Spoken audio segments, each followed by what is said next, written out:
पहले तो जो खेती होती थी हल बैल के माध्यम से होती थी। हल बैल जो बैल इकट्ठा किया जाता था तो उसको जोतने वाला एक होता था, उसको खेत में डालने के बाद जब बड़े बैल परेशान करने लगते थे तो फिर मालिक को जाना पड़ता था उसको देखने के लिए। फिर हल जो है छूटता था वहाँ खेत से, उसको भी अब ले आकर घर पर बांधना, खिलाना पिलाना, उसके लिए फिर लेबर रखना होता था। फिर दूसरे दिन अगर पशु बीमार हो गया तो खेती बंद, फिर दूसरे का मांग कर आता था। और देखते देखते तो हमको इस तकनीक को बदलना पड़ा। सन 84 आते आते हमने जो है वो जो है ट्रैक्टर लिया जो है अच्छा जुताई के लिए। लेकिन सिंचाई का काम तो मैंने बहुत पहले जो है सन 78 में ही पंप लगा दिए जो है। ओके। उसके पहले हम जो सिंचाई करते थे वो जो है मोट और पुरवट बैलों से ही पानी निकाला जाता है। खेत की सिंचाई दिन भर में जो है 5 बीसा 10 बीसा ही हो पाती थी। जीवामृत बनाते किस तरीके से हैं? जो तैयार करते हैं उसमें जो है 10 किलो मूत्र, लगभग वो तौला नहीं जाता, अंदाज हो जाता है। बाल्टी से जो है 5 लीटर की बाल्टी होती है, उससे 2 बाल्टी डाल दिया जो है और तैयार हो गई जो है। उसमें जो है 10 किलो गोबर, वो तगाड़ होती है 5 किलो के आसपास, 2 तगाड़ डाल दीजिए। थोड़ा बढ़ भी गया है तो नुकसान नहीं करेगा, और थोड़ा कम भी हो गया तो कोई दिक्कत नहीं है। पानी जो है वो ड्रम को भर देते हैं जो है, थोड़ा सा खाली रहता है। उसमें पीपल के पेड़ के थोड़ी सी मट्टी जो है लगभग 200 ग्राम, 1 मुट्ठा जो है अच्छा। उसमें डाल दिए। और 2 दाल जो दलहनी फसल होती है उसी का बेसन मात्र 1 किलो, ठीक है। और गुड़ जो है 1 किलो। कि धान में जहाँ बिल्कुल पानी लगा है वहां तो बहुत ज्यादा काम करती है, लेकिन बैक्टीरिया उसमें बढ़ते हैं। लेकिन किसान अपने सही तकनीक का प्रयोग करके लागत को अगर कम कर लिया, हम रासायनिक खाद नहीं दिए, अपने आप लागत घट गई जैविक खाद से। उत्पादकता भी हमारी अगर कम नहीं हुई, अगर उसी के बराबर हो गई तो हमारा तो खुद ही एमएसपी अगर कम रहेगी तब वो रेट मिल जाएगा। जैसे आपने बताया कि आप रानी लक्ष्मीबाई कृषि अनुसंधान केंद्र झांसी से भी होकर के आए, तो ऐसी यूनिवर्सिटीज आपको कैसे अप्रोच करते हैं और वहाँ से आपको क्या सीखने को मिलता है या वो आपसे क्या सीखना चाहते हैं? अच्छा, तो वहाँ जो है 4 दिवसीय ट्रेनिंग पर गए थे, तो वहाँ चूँकि इसी तरह के किसान जो है अलग अलग क्षेत्रों से आते हैं। अच्छा। और जो जागरूक किसान होते हैं उनका जो है आपसी समन्वय होता है कि खेती में नवीन जो टेक्नोलॉजी है कैसे आए। और विशेष करके वहाँ यही बल दिया जा रहा है कि जो है खेती से जो अन्न पैदा किया जाए वो ज़्यादा पेस्टिसाइड न हो, और उसमें कौन कौन सी ऐसी तकनीक लगाई जाए जो शुद्ध रूप से तैयार हो। तो उसमें विशेष करके प्राकृतिक खेती के विषय में ही जो है वो जवाब सवाल हुए।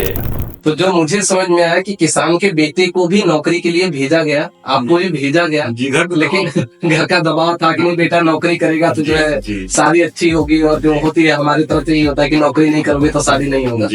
तो कोशिश किया गया, लेकिन आपको किसानी ही पसंद थी। जैसे कुछ चीजें जो हमें लगता है कि नहीं ये मशीन हमारे काम की है तो हम उसको ले लेते हैं। अगर बाई चांस सब्सिडी पे आती हैं, अगर सब्सिडी पे आता है, टोकन कटता है गवर्नमेंट द्वारा, वो पारदर्शी योजना है, तो जिसमें हम लोग टोकन कटवाते हैं और मशीनें मिल जाती हैं। अगर उपलब्धता हो जाती है तो जैसे 50% की छूट रहती है लगभग। अच्छा। तो लगभग जैसे रोटावेटर है तो अभी हम पुराना वाला हमारा खराब नया लिए हैं, तो 1,30,000 का हम खरीदे हैं। अच्छा। तो उसमें 42,000 रुपए की छूट आएगी। नमस्कार, मैं हूं सर्वेश सिंह और स्वागत है आपका द राइजिंग भारत पॉडकास्ट के एक नए एपिसोड में। आज के पॉडकास्ट में हम काफी खास पेशकश लेकर के आए हैं, क्योंकि हम यहाँ पे रियल भारत की बात करने वाले हैं। हम आज एक किसान से उनके घर पर बैठ कर के किसानों के बारे में बात करने वाले हैं, क्योंकि किसान जो है वो धरती का सीना चीर करके अन्न उपजाता है। एक तरीके से पूरी दुनिया का अन्नदाता किसान होता है, लेकिन वह खुद शायद खाली पेट सोता है।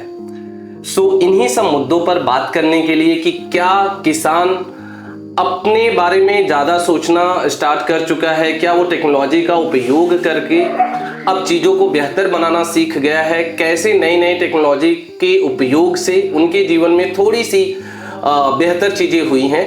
इन्हीं सब मुद्दों पर बात करने के लिए आज के हमारे पॉडकास्ट में काफी खास मेहमान हैं। Haradhan रामशाला agree farmer producer organisation के अध्यक्ष माननीय परशुराम जी। नमस्ते परशुराम जी, कैसे हैं आप? ठीक है, आपको यहाँ आने का स्वागत है। और यहाँ की सारी व्यवस्था किसानों की ठीक ठाक है, हम भी ठीक हैं। नहीं, बहुत अच्छा लगा देख करके, क्योंकि जो नॉर्मली हम लोग सुनते आते हैं, देखते आते हैं कि बहुत सारी समस्याओं से किसान जूझते रहते हैं। कभी बारिश से फसल का नुकसान होता है, कभी असमय या सूखा पड़ जाता है, उससे भी नुकसान होता है। लेकिन बहुत सारी चीज़ें हैं जो कि किसानों के पक्ष में भी है। जो टेक्नोलॉजी आ रहे हैं, जो सरकार जिस तरीके से मदद कर रही है किसानों का, या जो जागरूकता चला रही है, उससे भी मदद हो रहा है। तो हम इन सब चीज़ों के बारे में तो डिटेल में बात करेंगे। जैसा आपने बताया डिस्कशन से पहले कि जो जैविक खेती के बारे में आप लोगों का चल रहा है, या मोटे अनाज के बारे में जो चल रहा है कि उसका एक यूनियन बना करके आप लोग एक तरीके से उस पर थोड़ा व्यापक रूप पे उसका उत्पादन और फिर उसके विक्रय की प्रक्रिया को बना रहे हैं। तो अगर आप अपने बारे में बताएं कि आप किसानी से कैसे जुड़े, आपका शुरुआती जीवन थोड़ा बताएं। जैसा आपने बताया कि सन 78 से आप किसानी से जुड़े, तो उसके पहले का और फिर किसानी से जुड़ने के बाद का थोड़ा बताएं। असल में सन 1978 में मैं ग्रेजुएट किया, और ग्रेजुएट होने के बाद मैं खेती में जब लगा तो उस समय संसाधनों की बहुत कमी थी। पहले तो जो खेती होती थी हल बैल के माध्यम से होती थी। हल बैल, जो बैल इकट्ठा किया जाता था तो उसको जोतने वाला एक होता था। उसको खेत में डालने के बाद जब बड़े बैल परेशान करने लगते थे तो फिर मालिक को जाना पड़ता था उसको देखने के लिए। फिर हल जो है छूटता था वहाँ खेत से, उसको भी अब ले आकर घर पर बांधना, खिलाना पिलाना, उसके लिए फिर लेबर रखना होता था। फिर दूसरे दिन अगर पशु बीमार हो गया तो खेती बंद, फिर दूसरे का मांग कर आता था। और देखते देखते तो हमको इस तकनीक को बदलना पड़ा। सन 84 आते आते हमने जो है वो जो है ट्रैक्टर लिया जो है अच्छा जुताई के लिए। लेकिन सिंचाई का काम तो मैंने बहुत पहले जो है सन 78 में ही पंप लगा दिए जो है। ओके। उसके पहले हम जो सिंचाई करते थे वो जो है मोट और पुरवट बैलों से ही पानी निकाला जाता है। खेत की सिंचाई दिन भर में जो है 5 बीसा 10 बीसा ही हो पाती थी। और असिंचित होने की वजह से खेती सही ढंग से उत्पादन नहीं हो पाता था। जब ट्रैक्टर आई इसके बाद जो हम लोग अंधाधुंध जो है रासायनिक उर्वरकों का प्रयोग करना शुरू किया।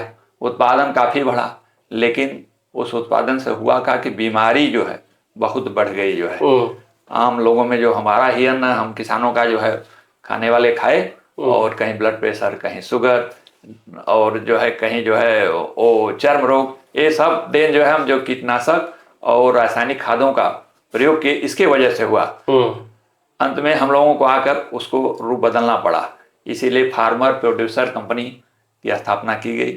और इसका मुख्य उद्देश्य है, हम तो पहले जुड़े कि नहीं अब प्राकृतिक खेती की जाएगी, जैविक नहीं। जैविक भी किसान जो है ठगा जा रहा है जो है। अच्छा। जो मार्केट से ऊंचे ऊंचे दाम पर जो लोग बेच रहे हैं उसका कहीं रासायनिक खादों से भी महंगा जो है कीमत किसान को अदा करनी पड़ रही है। अच्छा। तो प्राकृतिक खेती का उद्देश्य एक किया गया कि उसका एक सिद्धांत बनाया गया जो है कि एक गाय अगर हम रख लें, देसी गाय, या जहाँ का जो पाली है जो है जो स्थिति है उसी तरह की, जैसे हरियाणा की जो नस्ल है, हरियाणा है, यहाँ हम लोगों में गंगा तीरी है, जहाँ की जो नस्ल है वहीं की को लेकर के जो है उससे जो है जीवामृत तैयार किया जाता है।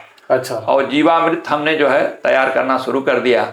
जब रासायनिक खेतियों से उत्पादन तो बढ़ा, लेकिन जो है जो बीमारी, तब हम लोग इस पर जुटे और खेती का काम अपने साथ साथ और किसानों को जागरूक फार्मर प्रोड्यूसर कंपनी के माध्यम से कर रहे हैं।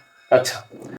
सो ये जो आपने बोला कि नहीं पहले तो हल बैल वाली खेती थी कि दिन में उसका एक लिमिटेशन था कि आप एक दिन में 10 बिस्सा 15 बिस्सा या 1 बीघे जोत पाएंगे। हाँ। और उतने में ही खेती होनी है। और हाँ। उसी बैल को आपको अलग अलग चीजों के लिए यूज करना है कि उसी से जुताई भी हो रही है, उसी से पानी की भराई भी हो रही है, उसी से कोल्हू भी चल रहा है जो गन्ने की पिराई होती थी, उसी से मड़ाई भी होती है, उसी से जो मड़ाई होती है कि जो अन्न निकालने वाला फसल से वो वाला भी काम होता है।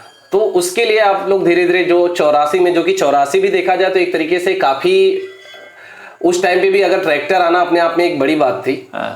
सो ट्रैक्टर के आने के बाद जो चीजें हुई, क्या बदलाव क्या क्या है? जैसे एक तो हुआ कि आप ज्यादातर खेतों को यूज कर पाए, उसके अलावा क्या हुआ, किस तरीके से वो एक्सेप्टेंस किस तरीके से था? ट्रैक्टर लेने के बाद हुआ क्या, समय काफी बचा।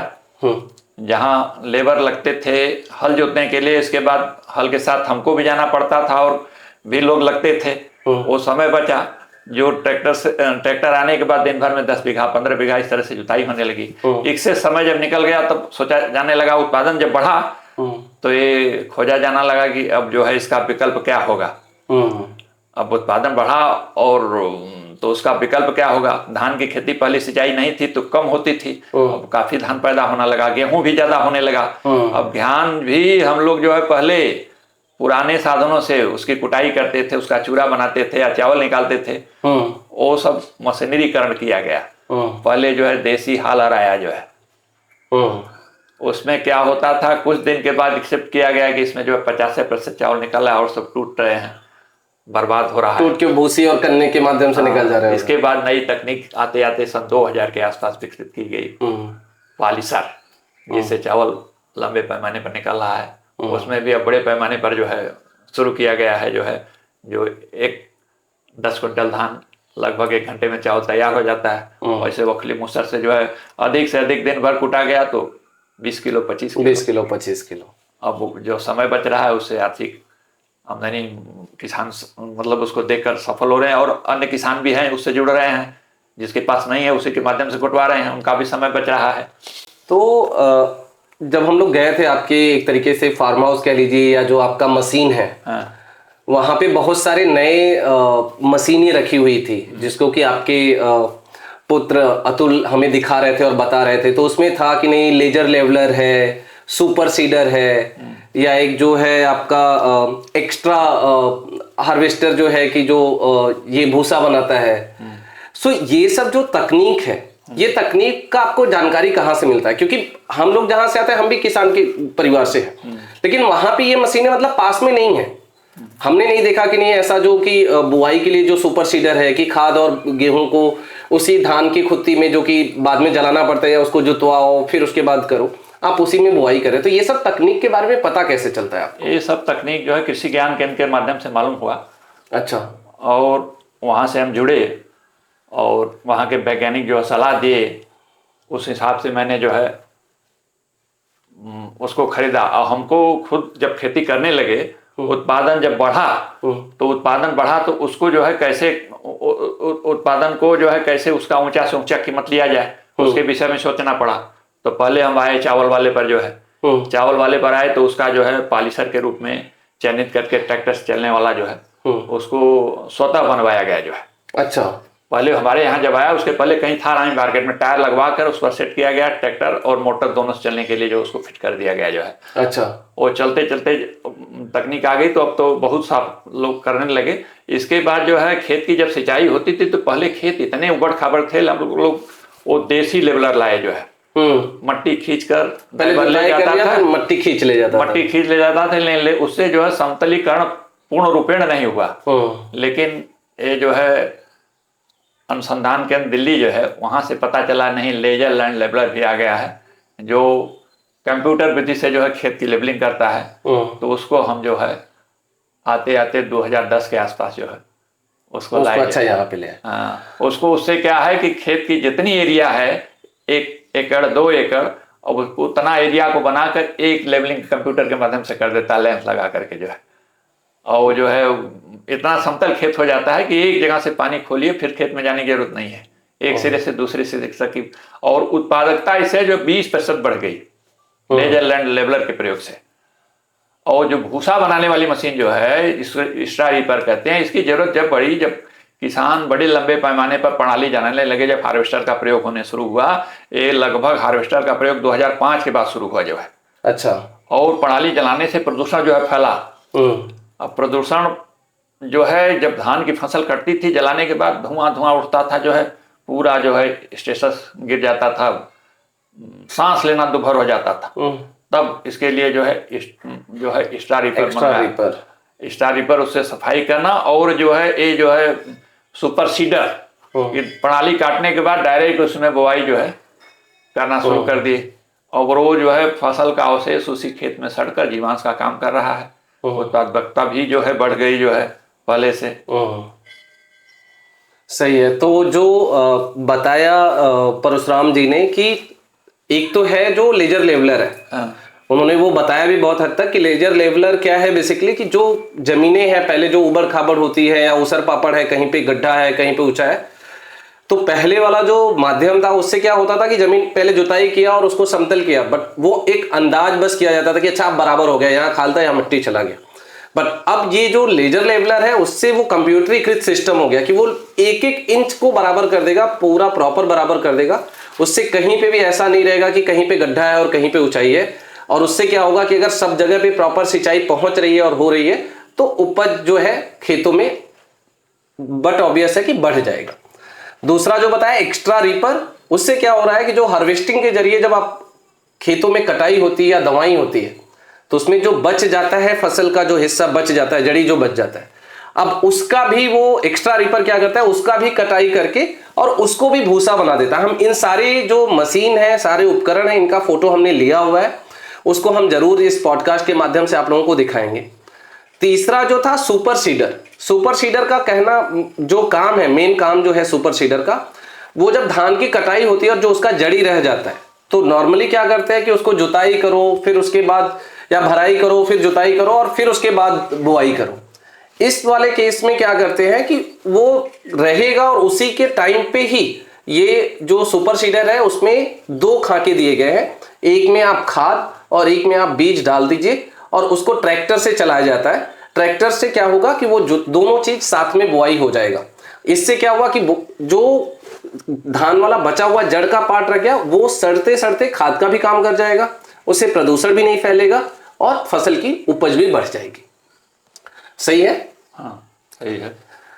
इसके बाद जो हम बात करने वाले हैं, आपने बोला कि जीवामृत खाद बनाने का जो आप लोगों ने अभी स्टार्ट किया है, क्योंकि आपका कहना है कि जो रासायनिक उर्वरक हैं, जो रासायनिक खाद है, चाहे यूरिया हो, डाई हो या पोटास हो, जो रासायनिक वाले आते हैं वो भले उससे उपज तो बढ़ जाती है लेकिन कहीं ना कहीं उसको दोहरी जो है नुकसान है। एक तो है कि जो लोग उसको ग्रहण कर रहे हैं, खा रहे हैं अन्न को, उनको स्वास्थ्य की हानि हो रही है। दूसरा, जमीन को भी वो नुकसान पहुंचाते हैं रासायनिक उर्वरक।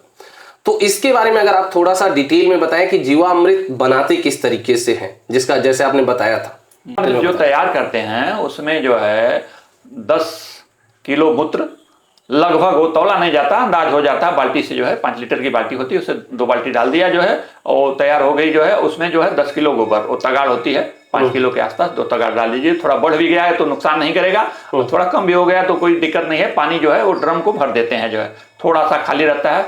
उसमें पीपल के पेड़ के थोड़ी सी मट्टी जो है लगभग 200 ग्राम, 1 मुट्ठा जो है अच्छा। उसमें डाल दिए। और 2 दाल जो दलहनी फसल होती है उसी का बेसन मात्र 1 किलो, ठीक है, और गुड़ जो है 1 किलो, ठीक है, उसमें डाल दिए। उसको एक डंडा लेकर के जो है उसको हिला दिया जाता है दिन में 2 बार, और उसको जो ढकते हैं, जो है ढक कर रखा जाता है, वो जो है टाट से जो है, अच्छा, डायरेक्ट उस पर धूप ना लगे और वो अच्छा। छाया में रहे। अच्छा। अगर धूप लगेगी तो बैक्टीरिया उसकी मर जाती हैं जो है। अच्छा। वो छाया में, और जो लगभग 1 हफ्ते में तैयार हो जाता है।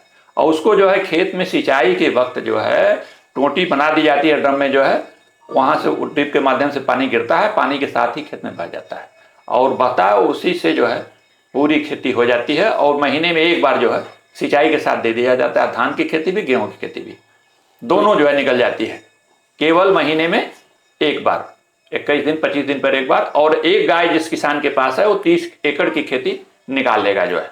अच्छा। हम कर रहे हैं आज 3 साल से, जो है बहुत अच्छी सफल है। थोड़ा उत्पादकता तो भाई कम है लेकिन मिट्टी की उर्वरता, जीवांश, कार्बन मिट्टी का जब चेक किया जा रहा है बढ़ रहा है। अच्छा।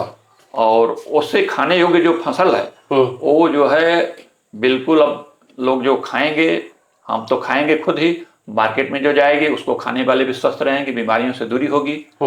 जैसा कि पहले था, पहले खेती जो है इतना खादों का प्रयोग नहीं होता था। जब हम लोग 78 में खेती किए तो उस समय शुरुआत ही नहीं थी खादों की, धीरे धीरे बढ़ी और प्रचलन दिन पर दिन हर जिस खेत में जो है 25 किलो दिया देना जाने लगा एकड़, वहां बढ़ाते बढ़ाते 1-1 बोरी 2-2 बोरी तक पहुंच गया। लेकिन अब जो है रोका जा रहा है और किसानों को इस फार्मर प्रोड्यूसर कंपनी के माध्यम से जागरूक किया जा रहा है। जो लोग सूख रहे हैं जीवामृत, इसके बाद घन जीवामृत। घन जीवामृत वही है जो है गोबर वहां ले लेते हैं और 1 कुंटल गोबर रख लिए और वहीं गाय का मूत्र और बेसन और वो सब मिला करके जो उसको मिला दिया जाता है। मिलाकर जो सूख जाता है तो उसको जो है खेत में फेंकवा देते हैं जो है। और उसका मात्रा जो है 1 एकड़ पर मात्र 50 किलो जो है फेंक दीजिए अगर जरूरत है। लेकिन अगर जीवामृत देते रहें तो उसकी जरूरत नहीं पड़ती है। अच्छा, तो दो चीजें, एक तो जो जीवामृत में आपने गोबर बोला था हाँ कि वो 1 या 2 दिन पुराना ही होना चाहिए और गाय का गोबर होना चाहिए। मूत्र चाहे जितने दिन का पुराना हो, उसमें कोई नुकसान नहीं है। कोई नुकसान नहीं है। और ये आपने बोला कि 200 लीटर के ड्रम में भरा जाए, लेकिन उसमें ये क्या पानी भी डालना होता है? पानी डाला जाता है, जो अवशेष होता है वो पानी से फुल कर दिया जाता है। अच्छा, तो एक तरीके से मैं दोबारा उसको समराइज कर देता हूँ। 10 लीटर जो है गाय का मूत्र, वो चाहे जितना पुराना हो। 10 किलो गाय का गोबर, वो 1 या 2 दिन पुराना होना चाहिए। 200 से 300 ग्राम पीपल के पेड़ के जड़ से जो निकला हुआ मिट्टी है वो। 1 किलो गुड़ चाहे जितना पुराना होगा वो उतना अच्छा होगा। और 1 किलो किसी भी दलहन वाली फसल का बेसन उसमें मिला करके 6 से 7 दिन के लिए रख दिया जाए। इसको रखने के लिए पेड़ के छाए में रखा जाए और टाट से ढक दिया जाए। धूप में इसके लिए नहीं रखें कि उसमें जो बैक्टीरिया उत्पन्न होते हैं जो फसल को फायदा पहुंचाते हैं वो मर जाएंगे। तो उससे क्या होगा कि जो ये खाद हम बना रहे हैं उसका थोड़ा सा जो असर है वो फसलों पे कम गिरेगा। एक बार ये जब 6-7 दिन के बाद तैयार हो गया तो इसको जब खेत की सिंचाई करते हैं तो वहां पे जहां से खेत में पानी एंट्री हो रहा है वहां पे एक टंकी में रख दिया जाता है और टोटी से धीरे धीरे जो है यह खाद गिरता रहेगा और खेत में जाता रहेगा। ये जो टंकी है एक विशेष रूप की टंकी मिलती है, खासतौर से ये जो है कृषि अनुसंधान केंद्र जो जिले के होते हैं या जो लोकली सहकारी ये होते हैं, किसानों की जो दुकानें होती है वहां पे मिल जाती है। ये सब्सिडी भी मिलती है, पैसे के माध्यम से मिलती है। तो अगर आप किसी भी जिले में हैं तो वहाँ के जो कृषि अनुसंधान केंद्र है वहाँ के लोगों से एक तरीके से संपर्क में आए और उनसे जानकारी ले सकते हैं। दूसरा जो मेरा ये जानकारी चाहिए था मुझे कि ये जो 10 किलो का मात्रा बना रहे हैं तो ये कितने एरिया को कवर करेगा? 1 एकड़ के लिए? 1 एकड़ के लिए पर्याप्त हो जाता है। अच्छा, अगर इसकी मात्रा बढ़ भी जाए तो नुकसान नहीं करने वाला है। अच्छा, थोड़ा बहुत अगर मात्रा बढ़ भी गया तो नुकसान नहीं करेगा। और इसको आप महीने में या 25 से 30 दिन के बीच में एक बार जब भी सिंचाई कर रहे हैं तो आप ये फसल को दे सकते हैं। और ये सारी फसलों के लिए उतना ही असरदायक है। सारी फसलों के लिए। लेकिन जिस फसल की सिंचाई कम होती है, जैसे जहां तक मुझे है कि चने की कम होती है या अरहर की कम होती है, तो वहां पे कैसे करेंगे? वहां पर जो है चूंकि नमी नहीं होती है बुआई समय, हाँ। पहली बार ही चूंकि दलहन फसलें जो हैं उसमें बहुत कम खादों की जरूरत होती है। हाँ। उसको एक बार ही दे दिया जाता है, उतने से फसल निकल जाती है, अलग से खाद की जरूरत नहीं पड़ती है। अच्छा। धान गेहूं की जो फसल है इसमें ज्यादा उर्वरक की जरूरत होती है, इसलिए इसको धान में कम से कम 4-5 बार देना पड़ता है। अच्छा। और 5 बार का हम लोग तो धान में बहुत सिंचाई करते हैं, 15-15 दिन के अंतर पर दे देते हैं। लेकिन गेहूं में जो है आकर के जो है इसको हर सिंचाई पर प्रयोग करते हैं। जितनी बार सिंचाई हुई, पहली बार पलेवा हुआ उसमें दिए, इसके बाद जो पलेवा के बाद पहली सिंचाई हुई उसमें भी प्रयोग कर दिए, इसके बाद दूसरी और तीसरी सिंचाई, कभी कभी चौथा लग जाता है तो सब में प्रयोग कर देते हैं और गेहूं निकल जाता है। और दूसरा जो था कि जब धान में होता है तो धान की बारिश के समय में होता है। हाँ, वही बोले हैं कि धान में जहाँ बिल्कुल पानी लगा है वहां तो बहुत ज्यादा काम करती है, लेकिन बैक्टीरिया उसमें बढ़ते हैं और बिल्कुल धान की फसल उत्पादन जरा भी कम नहीं होगा। लेकिन उस समय जब पानी खुद ही भगवान की मतलब एक तरीके से जो बारिश वाला पानी है, हाँ। वो तो भरा हुआ है, तो उस समय सिंचाई तो करेंगे नहीं, तो इसको देंगे कैसे फसल में? ऐसा है कि पानी भरा होता है तो उस उर्वरक को देने के लिए उस पानी को निकाल करके कुछ जो है नाली के माध्यम से पानी दौड़ा दिया जाता है ताकि इसकी बैक्टीरिया जाकर उसमें फैले ना जाए। अच्छा। उस समय सिंचाई वास्तव में कम जरूरत पड़ती है, लेकिन धान की एक ऐसे फसल है कितना भी पानी दिया जाए वो पानी कम रहता है, बहुत सोखता है पानी जो है धान। अब दूसरा जो मेरा प्रश्न है कि ये तो हो गया कि इंसानों वाला, जो गाय और भैंस को खुद चारा खिलाया जाता है जैसे बरसीम हो गया या चरी हो गया, तो उनके लिए कैसे? क्योंकि वहां पे भी सिंचाई, वहां पे तो हर हफ्ते में सिंचाई करते हैं, तो वहां पे भी क्या यही जीवामृत खाद का ही उपयोग करते हैं? जीवामृत उसमें राम पूरी वरदान के काम कर रही है। जो पशुओं का जो चारा है उसमें जब हम लोग रासायनिक उर्वरक देते थे तो वो रासायनिक उर्वरकों का तत्व जो है पशु के चारे में भी मिलता था, इससे हम लोग जो प्रोडक्ट खाते थे वो भी नुकसानदेह होता था। लेकिन जब से हम इसका प्रयोग करना शुरू किए हैं देख रहे हैं उसकी बढ़वार भी अच्छी है। अच्छा।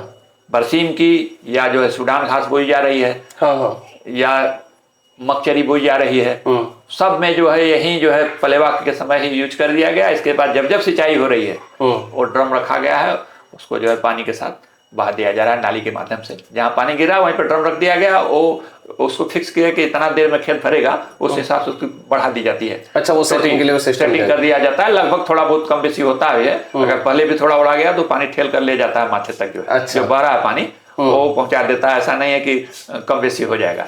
सही। शुरू में कुछ ज्यादा भी गिरा तो भी कुछ पानी आगे बढ़ता है वो जो है, और कहीं ज्यादा कम रह गया तो जैसे आपने बोला कि उससे नुकसान है नहीं, फसल उससे नुकसान नहीं है जो है। जैसे रासायनिक खादें दी जाती हैं खेतों में तो उसमें क्या होता है, कहीं अधिक गिर गई तो जला देगी, तो जला देगा। जहाँ नहीं मिला वहाँ फसल बढ़ेगा ही नहीं। इसका जब प्रयोग करेंगे तो जीवांश कार्बन जहाँ 0.5% था वो बढ़कर 1% तक पहुंच गया है जो है। अच्छा। और मिट्टी अपने आप ताकतवर हो जाएगी, फिर जरूरत नहीं पड़ेगी। अब सबसे बड़ी चीज जहाँ हम लोग इसको दे रहे हैं वहाँ और कीट पतंगे ये सब जो है नुकसान नहीं कर रहे हैं। रासायनिक खादों से उनका बढ़वार होता था, फसल का जो है कहीं गंदी लग रही है तो कहीं जो माहौल लग रहा है। और सबसे बड़ी चीज की फसल जो आनी और अप्राकृतिक रूप से जो होता है वहां पर जो उसका नुकसान नहीं होता, फसल बहुत टाइट रहती है, कड़ी रहती है। अच्छा, मिट्टी का पकड़ जो है वह मजबूत रहता है। रासायनिक खादों से जो है वो नुकसान हुआ जो है, कभी धान के समय में आ गया जो है, हवा चल गई, पता लगा सब गिर गया, उत्पादन घट गया। लेकिन इसमें ऐसा कुछ नहीं होता है जो है। दूसरा, क्या ये जो खाद है, ये जो ये फलों वाले पेड़ है, जैसे आम हो गया या कटहल हो गया, अमरूद हो गया, उसकी भी खेती बहुत सारे लोग करते हैं। हमारे यहाँ भी थोड़ा बहुत है जो है। अच्छा, तो क्या वहां पे भी इसका जीवामृत खाद का उपयोग किया जाता है? जीवामृत का जो है, जो गोबर से बनाया जा रहा है उसका जीवामृत को जो है उस पर थोड़ा डाल करके गुड़ाई कर दी जाती है। अगर सिंचाई होती है जब तो जीवामृत डायरेक्ट जो है वहीं गिरा दी जाती है जो है। अच्छा। ड्रम या बाल्टी से नमी बना दी जाती है। पपीते की खेती है, जो सब्जियों की खेती है वहां भी हम यही प्रयोग कर रहे हैं। अच्छा, ये जो परवल हो गया, नेनुआ हो गया, लौकी हो गया, सब में जो है। तो उससे क्या जमीन में जब ये लगता है तो क्या, क्योंकि जहाँ पे गोबर जाता है तो वहाँ पे दीमक उमक लगने का ये रहता है? गोबर जब कच्चा जाता है वहाँ दीमक लगते हैं, लेकिन जहाँ जीवामृत प्रयोग हो रही है वहाँ दीमक तो एक ऐसी चीज है ना कि वो वही फसल को नुकसान कर रही है जब उसको खाने वाले चीज नहीं मिलते हैं। अच्छा। जब तक हम लोग पहले रासायनिक खाद जैविक खाद खेती करते थे कहीं दीमक का प्रकोप नहीं था।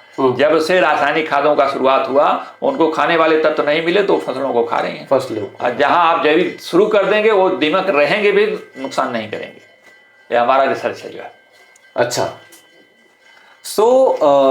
ये तो हो गई बात जीवामृत की। आप घन जीवामृत का भी बीच बीच में एक बार जिक्र किए, तो उसके बारे में थोड़ा सा डिटेल में बनाए कि घन जीवामृत आपने बोला कि वो थोड़ा व्यापक स्तर पे बनाते कि 50 किलो गोबर ले लिया और कैसे है, तो उसके बारे में थोड़ा एक बार बताएं। घन जीवामृत तो होती है जो गोबर तैयार होता है 2 दिन 3 दिन 4 दिन का जो इकट्ठा हो जाता है, उसमें जो है 1 क्विंटल गोबर के आसपास, तौला तो नहीं जाता है, एक अंदाज से जो है तगाड़ होती है, जो गोबर उठाने वाले रखते हैं अंदाज लगा दिया जाता है कि 1 क्विंटल हो गया। तो 1 क्विंटल जब गोबर हो गया तो उसमें हम लोग क्या करते हैं कि मात्र 5 किलो मूल और उसमें जो है 1 किलो गोबर मिला लेते हैं। 1 किलो गोबर, 1 किलो गुड़। अच्छा। और जो है उसको जो है ड्रम में रखकर पानी को बढ़ा लेते हैं कितना में मिला लें, और उसमें गाय का 2 दाल का बेसन और बरगद के पेड़ वाली मिट्टी भी थोड़ा सा रख, बरगद या पीपल या बरगद दोनों मिट्टी कारगर होती है, वो जो थोड़ा सा रख करके मिला लेते हैं।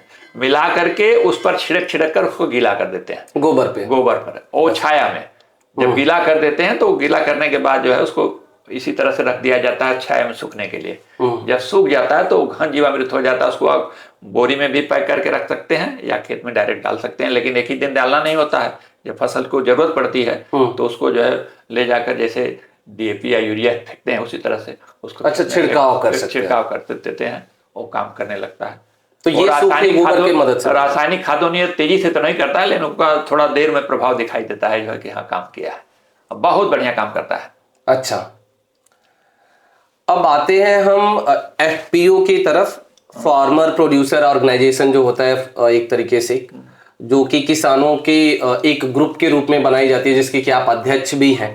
तो अगर उसके बारे में बताएं कि ये बनाने का विचार कैसे आया, ये होता क्या है और इसके फायदे क्या हैं, इससे जुड़ने से किसानों के क्या फायदे हैं? ऐसा है कि केंद्र सरकार मोदी जी जब आए तो उन्होंने किसानों को संगठित होने के लिए एक बनाया जो है कि हमारे देश में 10,000 FPO बन जाएंगे जो है, और किसानों को उसको हम मदद देंगे जो है एक साथ आगे जाने के लिए उनको यंत्रीकरण उपलब्ध कराया जाएगा। उनको जो है उनकी मार्केट में जो सामान तैयार करेंगे उसको विदेश में जाएगा उसको जो है उस पर हम खर्च करेंगे और उस संस्था को बढ़ाने के लिए करेंगे। तो हमारे यहाँ भी विचार आया तो हमने तो सोचा वहीं जिला कृषि अधिकारी से संपर्क किया तो यहाँ जो है 300 किसानों का जो है एक ग्रुप बन गया है और लोगों को अभी जो है यही दिया जा रहा है कि नहीं खेती जो है प्राकृतिक खेती करिए जो है और रासायनिक खादों से मुड़िए। अच्छा। और उस पर जो है ज़्यादा से ज़्यादा लोग जागरूक हो रहे हैं। यही जो है घन जीवामृत के माध्यम से और रासायनिक खादों का धीरे धीरे हो रहा है कि नहीं पूरे खेत पर कर रहे हैं, थोड़ा सा पहले शुरू करिए, इसके बाद देखिए लाभ तो बढ़िए। पहले जो तकनीक हम अपनाए हैं उसको हट नहीं पा रहे हैं किसान कहने के बाद भी, लेकिन थोड़ा थोड़ा करके उसको जागरूकता फैलाया जा रहा है कि कितना लंबे पैमाने पर हो जाए। और जब खेती होने लगेगी जैविक तो उससे जो है आम लोगों को भी सुविधा होगी जो बाजार से मार्केट से खरीद रहे हैं अनाज, वो बीमारी हो रही, वो स्वस्थ होंगे।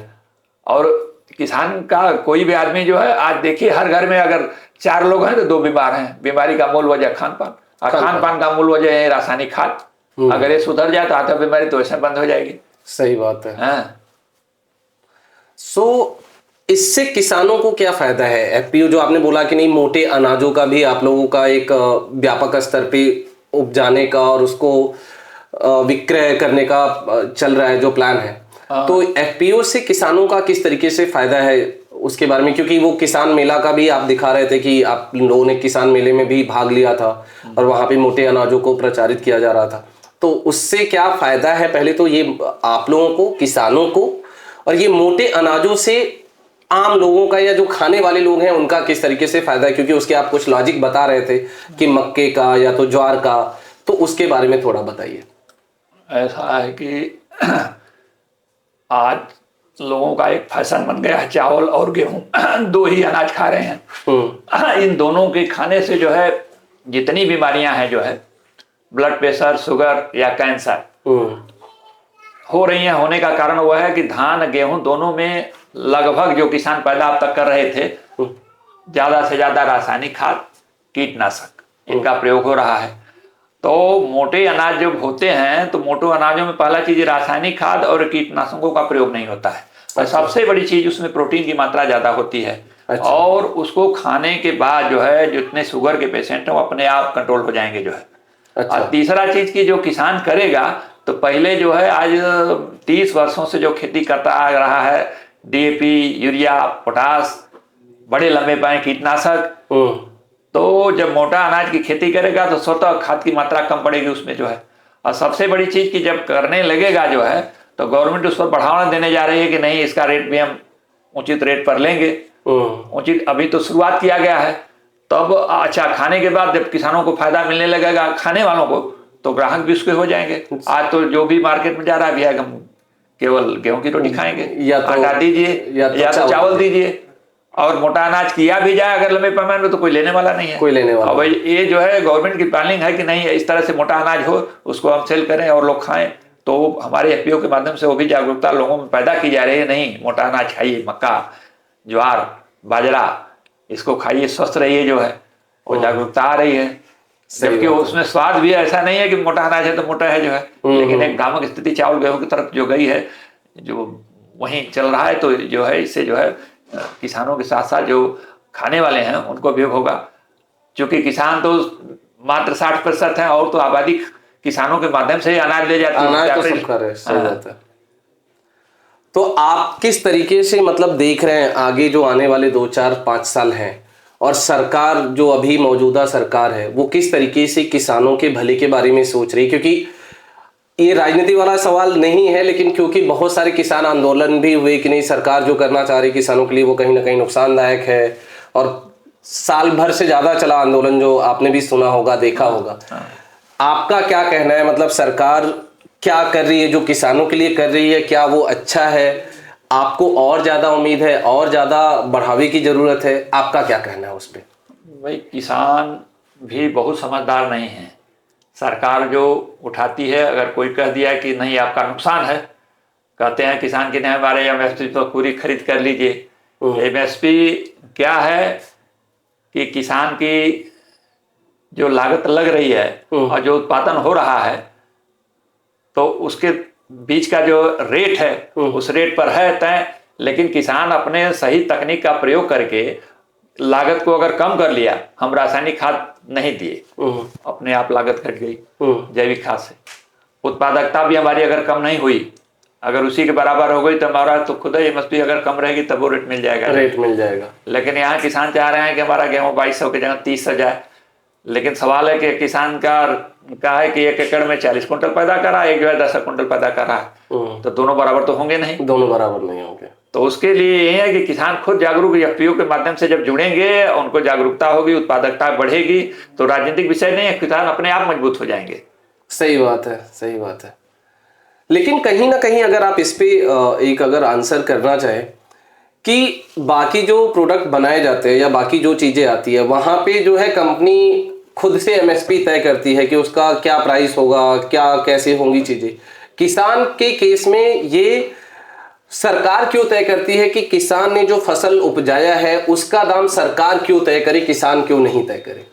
ऐसा है कि मार्केट है, किसान जिस चीज का रेट कम है किसान खुद छोड़कर हट जाए, सरकार के तय करने से कुछ नहीं होगा। गन्ने का एक बार जो है रेट बहुत कम हो गया, चौधरी चरण सिंह आए थे मेरठ में, उन्होंने बोला गन्ने की खेती बंद कर दीजिए। इसके बाद तमाम जो है चीनी का रेट बढ़ा, गन्ना का रेट भागने लगा, जो है मिलें बंद होने लगी, तत्काल जो है उस पर हो गया जो है सुधार। अब हम लोग चाहेंगे कि धाना गेहूं पैदा करें, बहुत ज्यादा हो गया तो किसान गवर्नमेंट क्या करेगी, जो है ये तो किसान कहा कि जो रेट हमको नहीं मिला उससे हटकर खेती करें। सही बात है। उससे जब हट जाए अपने आप जो है रेट सही हो जाएगा, जो है रेट बढ़ जाएगा। आज जिस पर फायदा मिलता है उसी पर सभी टूट जाते हैं। अब देखिए आज मोटे अनाजों का रेट है लेकिन उसकी मार्केटिंग नहीं है कि मार्केट में कहाँ बेचें, वहीं मार्केट हमको मिल जाए तो किसान आगे हो जाए, जो है। सही बात है। तो एक तरीके से थोड़ा सा जागरूकता का जरूरत है। एफपीओ जो बन रहा है तो इसमें जागरूकता इसी तरह से ली जाएगी, नहीं अब ये फसल करनी है। तो अगर एफपीओ से जुड़ना है किसी भी किसान को या किसी किसान संगठन को, पहले तो संगठन बनाना पड़ेगा, क्योंकि बनाना पड़ेगा।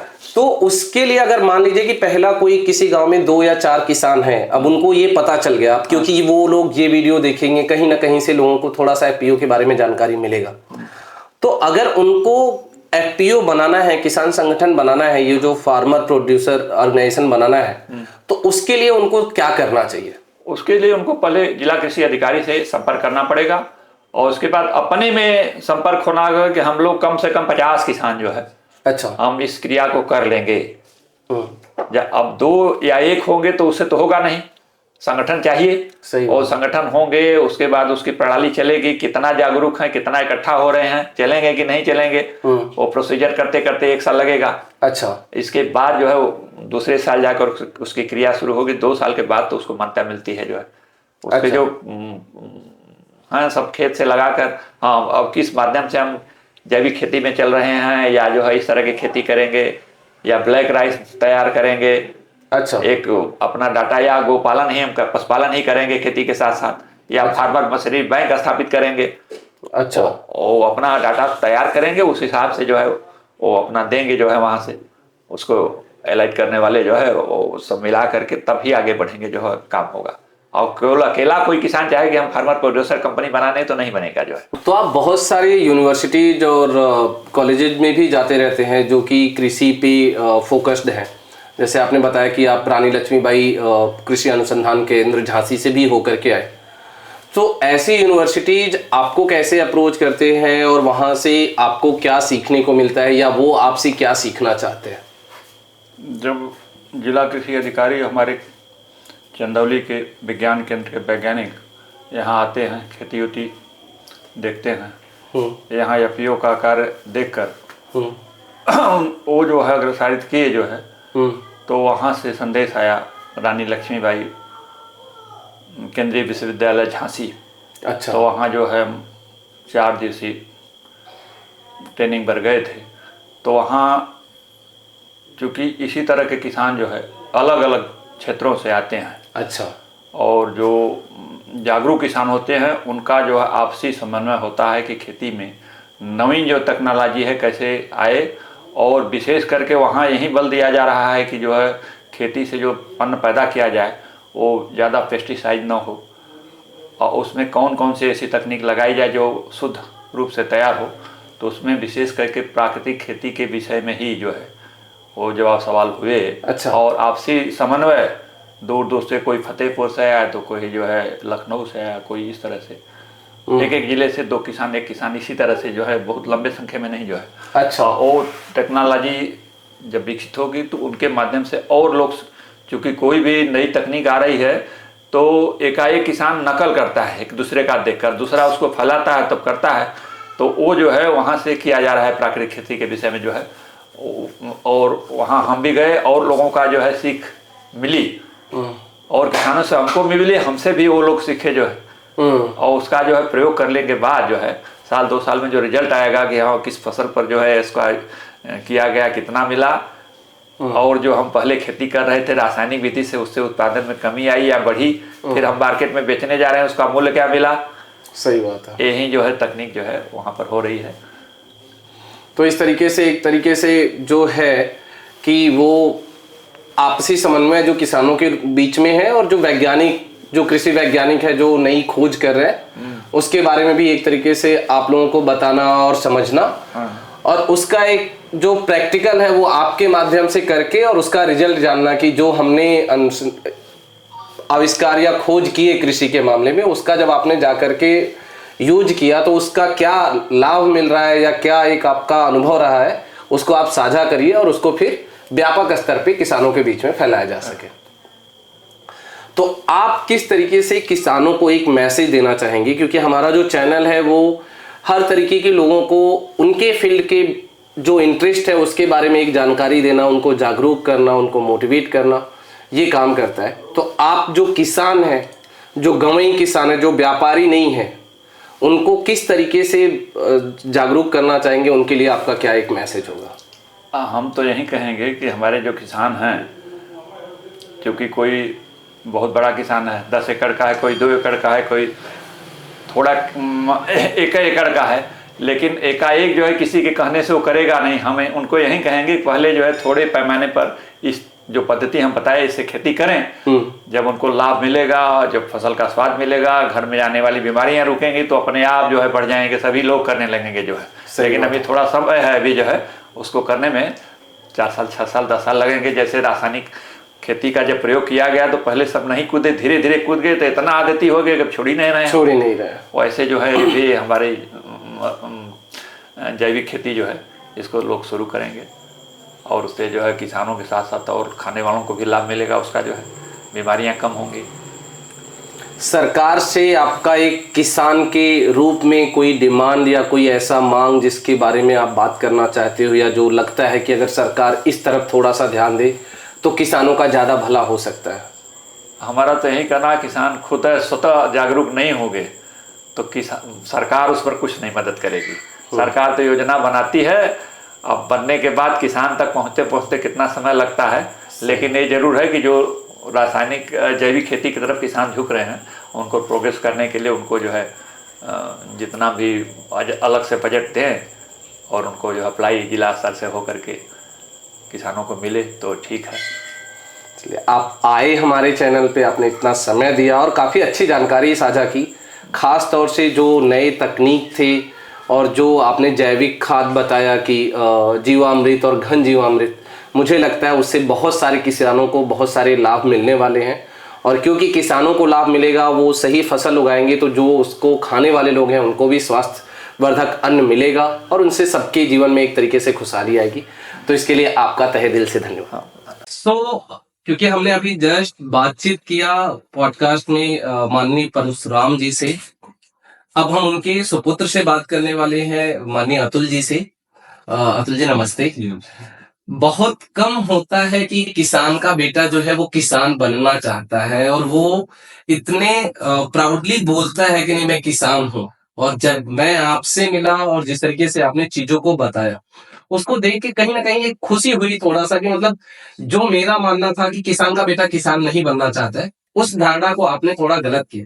तो आप किसानी से कैसे जुड़े और क्या चीज आप देखते हैं जो कि आपको किसानी में दिखता है और आप इसी से जुड़े रहना चाहते हैं? दरअसल हम बचपन में जब गांव में हम लोग पहले मैं बाहर पढ़ता था इलाहाबाद में, तो वहां से जब आते थे हम लोग तो गांव में पापा और दादा को देखते थे तो हम लोग बहुत अच्छा लगता था। अच्छा। खेती का कार्य करते हो, क्योंकि खेती हमारी बड़े पैमाने पर होती है। तो बचपन में एक मतलब घर के कार्यों से जुड़ा हो गया। तो जब भी छुट्टियां में आते थे, हम कक्षा 9वीं तक पढ़े थे, तो 2003 में जब बाबा हमारे एक्सपायर हो गए, पूर्व प्रधान थे वो, तो उसके बाद थोड़ा पिताजी की जिम्मेदारी बढ़ गई। तो अब थोड़ा हमें लगने लगा कि अकेले पिताजी थोड़ा परेशान हो जाएंगे। अब हम अकेले लड़के थे पिताजी के, अब 4 बहनें थी हमारी। तो हमको लगा कि अब यहीं रह के अगर हम पिताजी के हाथों में सहयोग करेंगे तो अपना भी काम चल जाएगा और घर की जिम्मेदारियां पूरी हो जाएंगी, और शौक भी एक तरह से मतलब बचपन से जो जुड़ गया था, तो शौक जो रहता है उस वो काम करने में मजा भी आता है। सही बात है। तो उसके बाद हम 2003 में जब मैं 9वीं तक पढ़ा था इलाहाबाद, फिर 10वीं में आके यहीं टांडा सरस्वती इंटर कॉलेज में एडमिशन हुआ। 10वीं 11वीं 12वीं के बाद फिर स्नातक यहीं किया।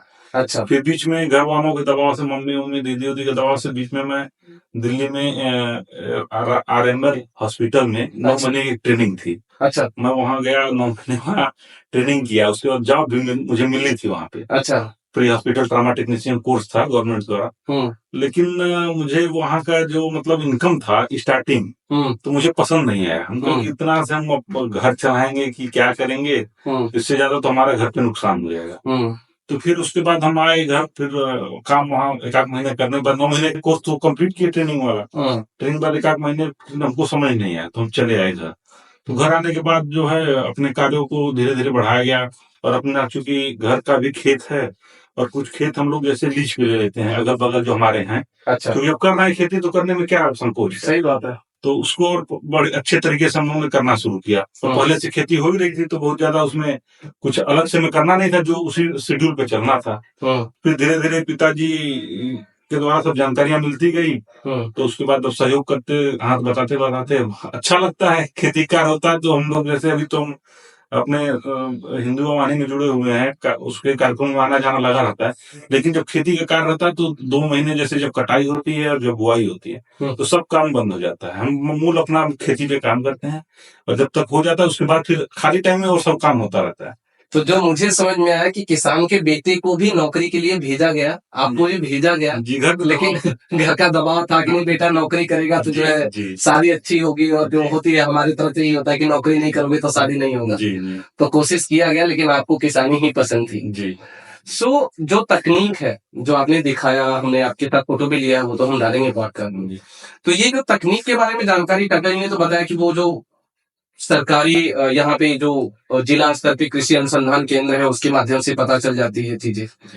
तो आप उस वहां पे किस तरीके से अपनी भागीदारी को प्रेजेंट करते हैं, कैसे चीजों को समझते हैं? क्योंकि एक तकनीक के बारे में ग्राम विकास जो कृषि अनुसंधान केंद्र है वो बता तो देगा, लेकिन उसको जो चलाने का, समझने का कि कौन सी मशीन किस तरीके से यूज होगी, जैसे आप वहां पे बता रहे थे कि जो आपका ये सुपर सीडर मशीन थी, उसको चलाने के लिए जो ट्रैक्टर लगता है वो थोड़ा ज्यादा पावर का लगता है। तो ये सारी चीजों को बताने और समझाने के लिए भी लोग आते हैं, कैसे आप जैसे हम लोग पहले तो पिताजी आते जाते थे जनपद पे जो कार्यक्रम होते थे। हाँ। लेकिन अब हम भी जाना शुरू कर दिए 2-3 सालों से। अच्छा। पहले पिताजी जाते, सब जानकारी उनको मिल जाती थी, तो उनके द्वारा हम लोग को मिल जाती थी। हाँ। लेकिन अब जिले पे जो कृषि विभाग का कार्यक्रम होता है तो हम आते जाते रहते हैं, वहाँ अधिकारी वैज्ञानिक सब लोग हैं, तो समय समय बताते रहते हैं कि जैसे किस चीज के लिए क्या है, क्या नया चीज आया है जिससे किसानों को बढ़िया लाभ मिल सके।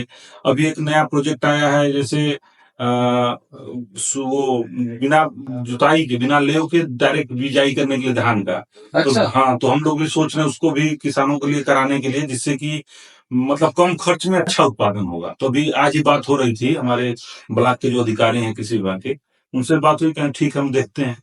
तो इसी तरह मतलब जो नई चीजें आती हैं तो हम लोग शौक के बस कि उसको करके ट्राई करते हैं। जैसे लोग पहली बार में करने में डर लगता है कि भाई नुकसान हो जाएगा, तो नई चीजें आती हैं तो हम लोग 1 बीघा 10 बिस्सा लगा के चेक करते हैं खुद अपने ऊपर। जैसे ज्यादा नहीं लगाते हैं कि मान लीजिए बाई चांस नुकसान अगर हो गया तो ज्यादा नुकसान ना हो, तो उसको 10 बिस्सा या 1 बीघा में लगा के चेक किया जाता है खुद अपने, उसको विशेष ध्यान देके कि नहीं अच्छी चीज है, तो और लोगों को जैसे आसपास किसानों को हम लोग बताते भी हैं कि ये चीज करिए आपको फायदा होगा। तो ये शौक, मतलब जैसे जो चीज में शौक रहता है वो करने में अच्छा भी लगता है। इंटरेस्ट आ गया है कि नई चीज आ रही है तो उसको देखते हैं कि कैसे काम कर रहा है और उसको दूसरों को बताना जी। जो आपने बोला कि इनकम कम था उधर, मुझे लगा जितना वहां पे कमाएंगे उससे ज्यादा यहाँ पे कमा लेंगे जी। तो मुझे ये समझना है कि यहाँ पे आपकी इनकम कितनी है, कितनी खेती करते हैं आप आज की डेट में? अगर पूछा जाए जो पिछला सीजन आपने फसल की कटाई की तो कितने एरिया में, कितना एकड़ या कितना हेक्टेयर जमीन में आपने खेती की थी, और उस पे ऑन एन एवरेज एक साल में आप कितनी कमाई कर लेते हैं? जी लगभग हम जैसे चूंकि खेती भी है हमारी और पशु भी रखे हैं, हाँ, और अच्छी नस्ल की गायें हैं हमारे पास, और उसके बाद ट्रैक्टर है और ट्रैक्टर के द्वारा और यंत्र भी चलते हैं। तो सब मिला जुला के हम जैसे पूरे साल में हम लोग लेखा जोखा, जैसे वो आता है इधर से आता है तो उसमें खेती में लगता है कहीं खाद बीज, फिर लास्ट में जब मिलाया जाता है तो लगभग हमें 10 से 12 लाख रुपए साल में बचत हो जाती है सब कुछ मिला के। और ये कितनी खेती में करते हैं? 30 बीघा अपनी खेती करते हैं और ट्रैक्टर वगैरह चलती रहती हैं, तो हमें बचत 10 से 12 लाख रुपए की हमको समझ में आता है साल में। अच्छा, जो कम से कम मतलब जिस साल नुकसान हो गया, कम खेती हुई, तो इस साल मिला के मतलब वही 12 लाख रुपए के आसपास हमको लगता है कि हम लोग बचा लेते हैं पूरे एक साल में। तो वो मिला के मतलब हमको 1 लाख महीने के लगभग समझ में आ जाता है सब चीज़ों से। मेहनत होती है, समय मेहनत भी ज़्यादा होता है। जब कटाई पिटाई का काम चलता है तो समझ लीजिए कि हम लोग सुबह 6 बजे उठ जाते हैं, तो घर खाने के लिए आते हैं, फिर रात को, फिर शाम को खाने आते हैं, फिर रात में 2 बजे आएंगे कि 1 बजे आएंगे, कोई ठीक नहीं रहता है। लेकिन ये ज़्यादा दिन नहीं, 1 महीने 10 दिन का काम रहता है, फिर उसके बाद तो फ्री रहते हैं बहुत, फिर सुबह शाम अपने टाइमली काम होता रहता है। सो जो आपने बताया कि ट्रैक्टर है, हमने जो देखी मशीनें, मुझे लगता है कि आपके पास 20 से 25 लाख की टोटल मशीनें होंगी जी। तो ये मशीनें कुछ सब्सिडी भी मिलती है जो आपने बताया था जी। तो पहले तो ये मशीनों में इतना इन्वेस्ट करने के लिए आपको मतलब कहाँ से लगता है कि नहीं इसको इन्वेस्ट करेंगे इससे हमें आउटकम आ जाएगा? जैसे और सब्सिडी कितनी मिलती है सरकार से, उसके लिए भी क्या कुछ पापड़ बेलना पड़ता है सरकारी दफ्तर का, या आसानी से मिल जाता है? जैसे कुछ चीजें जैसे जो हमें लगता है कि नहीं ये मशीन हमारे काम की है तो हम उसको ले लेते हैं। अगर बाई चांस सब्सिडी पे आती हैं, अगर सब्सिडी पे आता है, टोकन कटता है गवर्नमेंट द्वारा, वो पारदर्शी योजना है, तो जिसमें हम लोग टोकन कटवाते हैं और मशीनें मिल जाती हैं, अगर उपलब्धता हो जाती है तो जैसे 50% की छूट रहती है लगभग। अच्छा। तो लगभग जैसे रोटावेटर है तो अभी हम पुराना वाला हमारा खराब नया लिए हैं, तो 1,30,000 का हम खरीदे हैं। अच्छा। तो उसमें 42,000 रुपये की छूट आएगी। अच्छा। तो जैसे जो चीज़ें हमें लगता है कि नहीं सर गवर्नमेंट दे रही है, अच्छा कुछ चीज़ों पे छूट नहीं रहती है, तो वो भी चीज़ जैसे हमें लगता है कि नहीं हमारे उपयोग की है, इससे हमें लाभ होगा अपने कामों के लिए और किसानों को और लोगों को लाभ मिलेगा, तो उसको हम लोग ले लेते हैं, अपने पैसे से ले लेते हैं, कि जिससे कि हमें अपना भी काम करने के लिए सही रहेगा और कुछ काम आप आसपास के लोगों का भी हो जाएगा। तो सब्सिडी मिलती तो भी, नहीं मिलती तो भी हम उसको जो जरूरत चीज़ें उसको ले लिया जाता है। अब थोड़ा सा मशीनों के जो दाम है उसके बारे में बात कर लें, क्योंकि वो आपके पिताजी से उतना हुआ नहीं। तो जो लेजर लेवलर है, क्योंकि वो बड़े काम की चीज मुझे दिखी, तो लेजर लेवलर का दाम कितना है और क्या उस पर भी सब्सिडी मिली थी आपको? जी 3,20,000 रुपए का हम लिए थे। अच्छा। 2 साल पहले। तो उसमें भी सब्सिडी मिली थी आपको? 40%, चूंकि हम लोग जैसे छोटे किसानों को जो 8 बीघे से कम होते हैं उनको 50% छूट मिलती है, और जो बड़े किसान 8 बीघा से ज़्यादा होते हैं उनको 40% छूट मिलती है। तो पिताजी के नाम से था तो उस पर 40% की छूट मिली थी, क्योंकि ज़मीन उनके नाम से ज़्यादा है। अच्छा। तो बड़े किसान में आ जाते हैं, तो 8 बीघा ज़्यादा वालों को तो उनको 40% सब्सिडी मिली थी उस पर। सही है। और ये जो सुपर सीडर है जो कि धान के खेत में जब आप गेहूं की बुआई करते हैं, तो पहला तो ये जाना था कि क्या ये बस गेहूं की बुआई के लिए है या दूसरे फसल की भी बुआई कर सकते हैं, और उसका दाम कितना है और उसमें कितनी सब्सिडी मिली थी? जैसे सुपर सीडर का दाम जी 2,60,000 रुपए है, और उसमें 1,20,000 रुपए की सब्सिडी मिली थी हमें। अच्छा। और उसके बाद उसके द्वारा जो है खेतों में जो मतलब गेहूं बोने के लिए, गेहूं बुआई ही सबसे अच्छी होती है, उसके बाद मटर वटर भी बोया जा सकता है, लेकिन थोड़ा सा उसमें बीज का मात्रा सेटिंग नहीं हो पाता है। अच्छा। लेकिन गेहूं के लिए एकदम बीज की मात्रा सेट हो जाती है, जो उसमें बनाया गया जितना बीज चाहिए उतना डाल सकते हैं। मटर वटर में सेटिंग थोड़ा सही नहीं हो पाती है। अच्छा। हम अपने मतलब जो हम ट्राई किए हैं। अच्छा। और लोग करते हैं, लेकिन अब कैसे कर हम लोग जो ट्राई किए हैं, तो चूंकि गेहूं ही ज्यादा बोना रहता है हम लोग को, तो गेहूं की बुआई उससे बढ़िया होती है। और जो एक्स्ट्रा रीपर था उसका दाम कितना है, और उसका उसमें भी क्या सब्सिडी मिली थी आपको? नहीं, एक्स्ट्रा रीपर में सब्सिडी नहीं मिली थी। वो 3,60,000 रुपए का इस साल लिए। इससे पहले हमारा पुराना था, उसको बेच के इसको नया लिए हैं इस साल। अच्छा। हाँ, 2-3-4 सीजन दूसरा चला था तो पुराना हो गया, तो उसको बेच दिया गया, बेच के फिर इसको नया लिया गया। तो जो आपने बताया था सुपर सीडर वाले मशीन में कि उसमें जो ट्रैक्टर लगती है वो ज़्यादा पावर की लगती है, तो उसमें ऐसा क्या है, मतलब अब ऐसा भी होगा कि अगर किसान के पास एक कम पावर वाला ट्रैक्टर है, जैसे कि वो जुताई बुआई और गेहूं की दवाई कर रहा है, तो क्या उसके उस मशीन के लिए विशेष रूप से दूसरा ट्रैक्टर लेना पड़ेगा ज्यादा पावर का? सुपर सीडर चलाने के लिए 50 प्लस की गाड़ी रहना अनिवार्य है, क्योंकि ये 50 प्लस क्या है मुझे भी मतलब 50 हॉर्स पावर के ऊपर। अच्छा, 50 HP के ऊपर, चूंकि 50 HP के ऊपर रहेगी गाड़ी तो उसको काम करने का तरीका, क्योंकि उसमें रोटावेटर लगा हुआ है, फिर पीछे से बीज खाद रखा रहता है, तो लोड ज़्यादा रहता है, तो हल्की गाड़ियाँ नहीं चला पाएंगे, रोड पर नहीं चल पाएंगे लेके। तो जो गाड़ी हैवी रहेगी वही गाड़ी चला पाएगी उसको। अच्छा।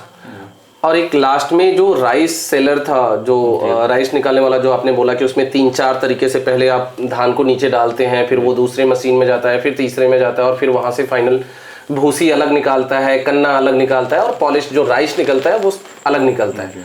तो उसका कॉस्ट कितना है, और उसमें भी क्या सब्सिडी मिला था, और उसके चलाने के लिए ट्रैक्टर किस तरीके का यूज करते हैं? उसके लिए तो कोई भी गाड़ी मतलब 45 हॉर्स पावर से ऊपर की गाड़ी चला लेती है उसको। अच्छा। और उसके लिए उसमें सब्सिडी नहीं मिला था अभी हमें।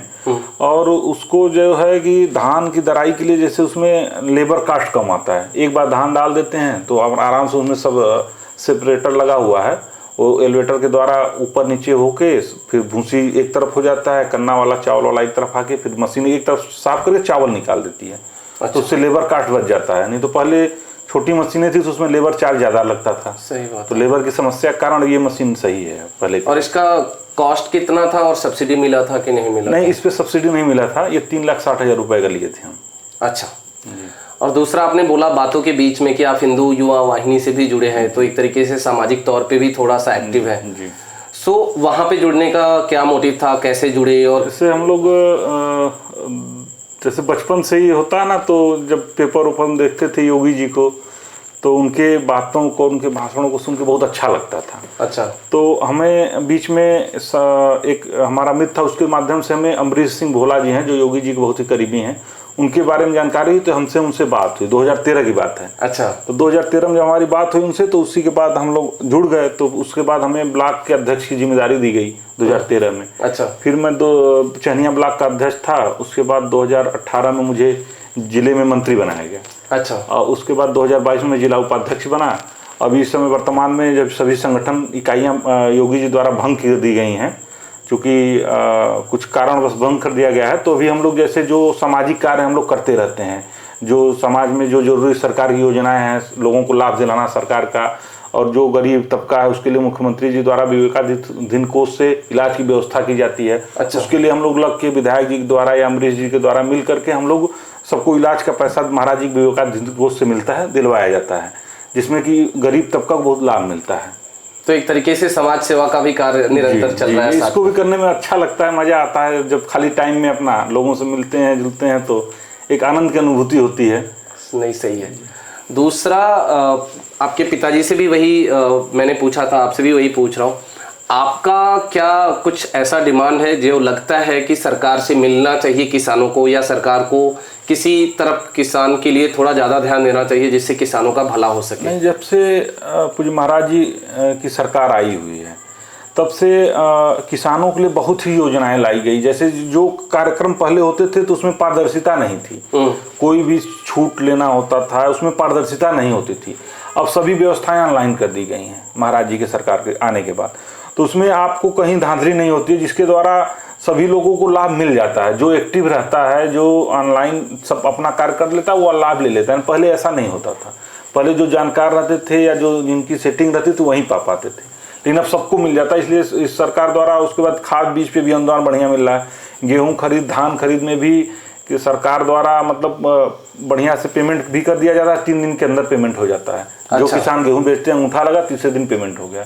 जो किसान धान बेचते हैं उनका 3 दिन पेमेंट हो जाता है, और रेट अच्छा मिल रहा है, पहले की अपेक्षा रेट भी अच्छा मिल रहा है। और सबसे बड़ी चीज़ की जो हम लोग ग्रामीण अंचल के किसान हैं, हम लोग के यहाँ नहर नहीं है, तो जब से पूज्य महाराज जी की सरकार आई है तब से हमारा खुद का समझ लीजिए कि जो खेती हम लोग करते थे 3 ड्रम डीजल जल जाता था। इससे पहले एक सीजन में धान की खेती करने में मतलब बिजली के बाद 3 ड्रम डीजल जलता था, यानी कि 600 लीटर 700 लीटर डीजल हम लोग जलाते थे। अब हमको लग रहा 7-8 साल हो गया इंजन हमारा स्टार्ट नहीं किया गया। इंजन रखे हैं, लेकिन स्टार्ट नहीं करना पड़ता है, क्योंकि बिजली इतनी अच्छी हो गई है कि अब नहीं तो पहले 8 घंटे दिन 8 घंटे रात लाइट रहती थी। और कभी कभी क्या होता था कि रात वाली लाइट आई, कहीं फॉल्ट हो गया, फिर अगले दिन रात को लाइट बनेगी नहीं तब आती थी, तो बहुत दिक्कत होती थी। लेकिन अब तो लाइट इतनी अच्छी रह रही है बिजली, जिससे कि जो किसान बिजली के सहारे खेती करते हैं, नहर एरिया में नहीं रहते हैं, उनके लिए सरकार द्वारा बिजली की जो सुविधा कर दी गई, उसके बाद अब तो बिजली बिल भी माफ़ कर दिया गया है। जो रेनुअल किसान जो बिजली बिल भरता था उसके लिए मोटर की बिल भी माफ़ कर दी गई, जिसके लिए महाराज जी को सभी किसान बहुत धन्यवाद देना चाहते हैं, क्योंकि इसके द्वारा सभी किसानों को बहुत लाभ हुआ है महाराज जी। नहीं, सही बात है। अगर उससे फसल को सही टाइम पे सिंचाई मिलेगा, और जो आपने बोला कि जो डीजल जल रहा था या खर्चे बढ़ रहे थे, किसान रात में खेत में पानी भरता, ठंडी गेहूं का समय रात में खेतों में पानी भरता था किसान। रात में 8 घंटे लाइट आती थी, तो 1 हफ्ते रात में रहती थी, तो रात को किसान जब जो भरता था उससे पूछिए। वो मैंने भरा हुआ है, मुझे पता है सर। तो वो 8 घंटे लाइट आती थी। रात में गेहूं के समय में तो रात में कोई भरता ही नहीं है, आराम से दिन में लाइट आती है, दिन में भर लेते हैं लोग। जाके गेहूं को बराना और पुआरा जला करके और वहां पे सिकाई कर रहे हो हाथ की और देख रहे हो। हाँ, तो वो तो था कि काफी कष्टदायक था। और ये जब 24 घंटे लाइट 24 घंटे गांव में नहीं रह रही है, कम रह रही है, लेकिन फिर भी किसान को रात में जाने की जरूरत नहीं पड़ती है। लाइट मान लीजिए भाई कभी लोकल फॉल्ट से, कभी कुछ कारणवश नहीं रहती है, डिस्टर्ब होती है, लेकिन फिर भी रात में नहीं भरना पड़ता है। लाइट दिन में मिल जाती है, इतना मिल जाती है पर्याप्त कि 2-4 बीघे खेत आराम से आदमी भर लेता है। नहीं, सही बात है।